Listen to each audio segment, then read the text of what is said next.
Greetings, dear viewers! I am Building Block, and today we'll be taking a look at the 8th episode of Season 9 of My Little Pony Friendship is Magic, Frenemies. So, this is an odd concept. Instead of focusing on our main heroines, we're actually watching the villains for a change. Last time we had that was in Season 8 with Chrysalis, and that was more like a distracting filler episode. Let's see how this goes. We start off this episode with Grover doing evil things to his, eye thing. I don't want to. Oi, you mind? Anyways. Don't trust anything that nosy little Pegasus says. Shut it! Anyways. Are you planning on attacking any pony anytime soon? What do you want?! Yeah, in case you haven't noticed, this has been going on since the beginning of the season. The main villain's not getting along, and Grover looks like he's at his wit's end. Here's where we get to see almost every villain individually, and what they're like and what they've been doing since their defeat. Koziglow's still her cheerful, upbeat personality, as she tries to set up a meeting with the others, outright lying about being second in command. Yeah, that's her shtick. The friendly attitude of hers is nothing more than a facade. She uses that to get on everyone's good side and subtly manipulates them into doing what she says, slowly making her way up in ranks. Unfortunately for her, none of the other villains are buying the act. Tarek is pretty simple. He's been working out and motivating himself to get back that physique he had. Even made a portrait of his former glory to visualize on. And then there's Chrysalis, possibly the most surprisingly developed of the villains. She had gone from tyrannical queen of the changelings to a crazy hobo, with each passing appearance she slowly deteriorating from her former prestigious self to losing her marbles. Now to the point she is talking to sticks and logs as though they were her subjects. It's official! She's Vexus from My Life as a Teenage Robot! Anyways, Cozy gets the other two to join in on our meeting, saying that they need to stop fighting each other if they ever want to beat Twilight and the others, and the two of course continue to bicker. This prompts Cozy to...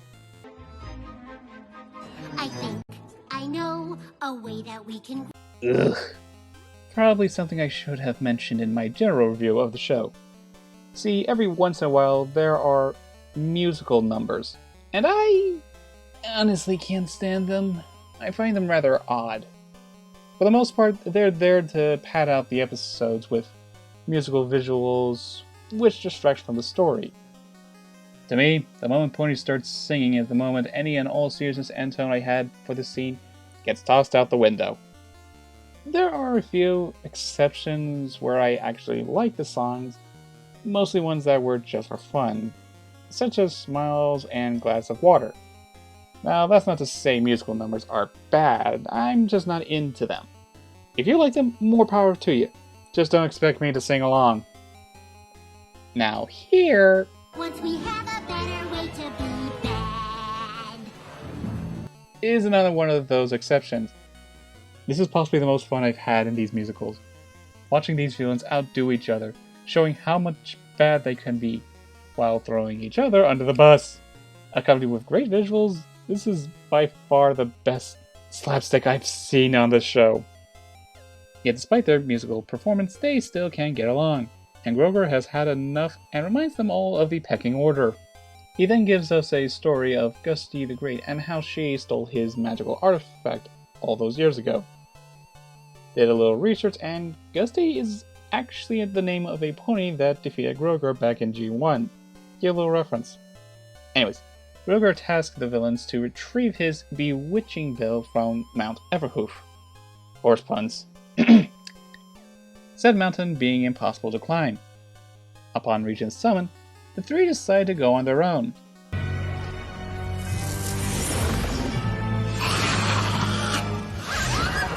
Yeesh! She may have lost her marbles, but she is still a villain. I don't know whether to be impressed or terrified. Chrysalis goes on, shapeshifting into various forms to get past the mountain's natural defenses, while Koziglow meets up with an old pony named Rusty Buckets, who she tries to befriend to get a safe passage to the top. But A real real friend wouldn't ask me to do something I'm not supposed to do. Says so right here in the Journal of Friendship, written by Twilight Sparkle and her friends. Are you kidding me?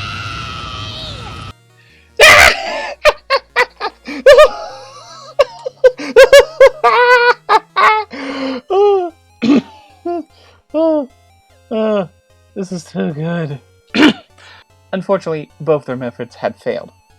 Tarek, on the other hoof, didn't even try to climb the mountain. He figured none of them would get up anyway, so he stayed behind and listened to the others' experience so that he can come up with a better plan. Yeah, Tarek is a lot smarter than he looks. Rather clever, I will say. Eventually, all three meet up, and after being attacked by a snake bull monster? Can someone in the comments tell me what that was? I'm sure there was an actual monster based on that.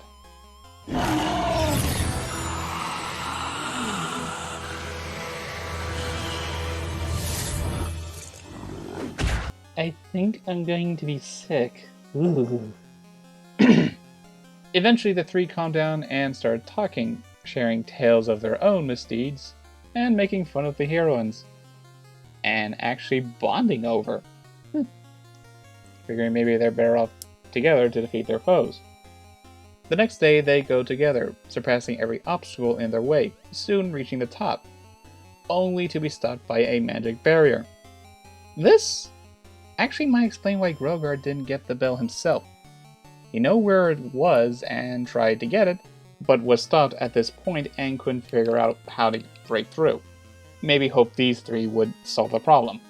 Which they try, as Tarek absorbs Chrysalis' magic to grow stronger and blast at the barrier, only enough to open a small hole which Cozy flies in. This is probably my only nitpick in this episode. Tarek continues to fire at the barrier even after Cozy got through, saying that she'd be trapped forever if he stops. Question: how? Wouldn't he just shoot again when Cozy gets back? Save himself the strain? Oh well. Cozy returns and successfully retrieves the bell. Tarek actually gave back the stolen magic, and to possibly everyone's surprise, they all accept each other as friends. No! Never mind, still jerks.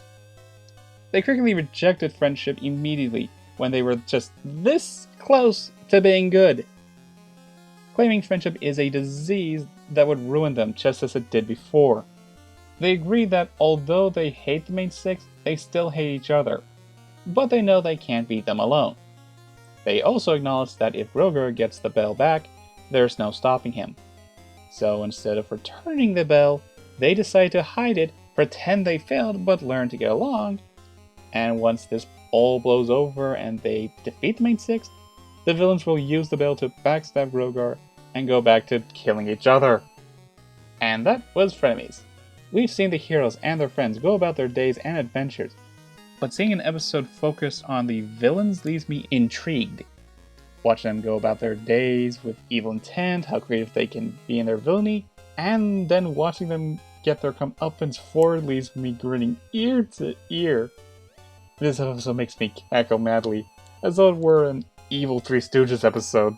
The moral was a lesson in working together to accomplish great things, right before the villains reject it before it could corrupt them, showing us their twisted views on friendship and all things good. And all with good visual gag, great story, and a little something to get us hyped for the eventual conclusion. And I cannot wait. That's all the time I have for now, but I'll catch you guys next time. Take care!